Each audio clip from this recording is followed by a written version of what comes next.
Hindi lahat ng maganda sa paningin ay madali sa likod ng kamera at hindi lahat ng tahimik na bukid ay payapa ang laban. Ang agrikultura ay hindi kwento ng instant na ani, kundi kwento ng tiyaga, disiplina at tamang desisyon sa araw-araw.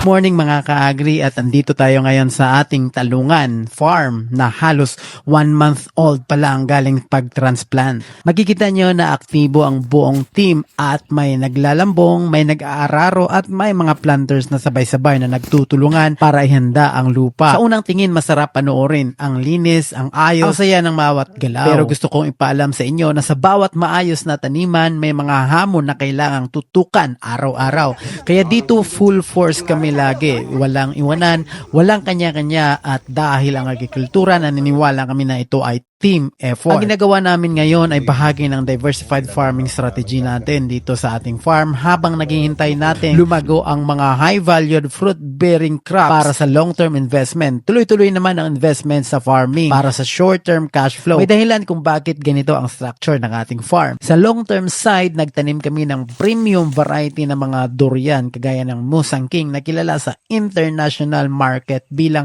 high-demand export quality fruit. Kasabay nito, meron din kami aviar na jackfruit na tinuturing na isa sa pinakamatamis na langka sa buong mundo at may export potential din dahil nag-open na din ang Davao sa planta for exporting processing. At higit sa lahat may agarwood din kami na isa sa mga growing industry ngayon sa country. So habang hinihintay natin ang long-term crops na ito, balik tayo dito sa talungan natin which is part ng ating mga vegetable farming. Alam natin lahat na ang problema sa vegetable dito sa agriculture na sector ay yung seasonality, pabagong presyo, mahal na inputs, at minsan sobrang baba talaga ng bintahan. Ito ang dahilan kung bakit maraming magsasaka ang nadi-discourage ngayon. Maganda lang tingnan ang harvest period pero hindi nakikita ng marami ang payback period. Ito yung panahon na kailangan munang mabawi ang puhunan bago mo masasabing kumita ka na talaga. Dito pumapasok ang modernong agrikultura. Hindi na pwedeng puro traditional methods lang. Gumagamit kami ng parameters, preventive measures, at technology-based na mga decisions mula sa soil preparation, timing ng tanim, tamang inputs, hanggang sa cost control. So, hindi ito madali. Hindi din ito basta-basta YouTube Academy lang. Ito ay actual na laban sa lupa. Kaya nag-research kami talaga dahil hirap ibalik ang panahon lalo na hindi natin sigurado ang ating mga market para hindi tayo masayang ng mga financial natin, mga financing natin. Kaya sinigurado natin talaga at well-experienced yung mga planters natin at yung partners natin kasama yung ating head consultant dito, Sir Cardi. Hands-on siya sa field, well-supervised ang bawat galaw at talagang stricto siya pagdating sa management dito. Dahil sa kanya, sinisigurado niya na kalidad ang trabaho. Hindi bara-bara at hindi madali ang pagtiwala ulit. Lalo na minsan ka nang nabigo at naloko ng ibang tao. Pero kapag nakita mo pala yung tamang tao sa tamang panahon, malinaw na sulit talaga ang pagtitiwala at talagang magbubunga ng maganda. Isa sa mga aral ng agrikultura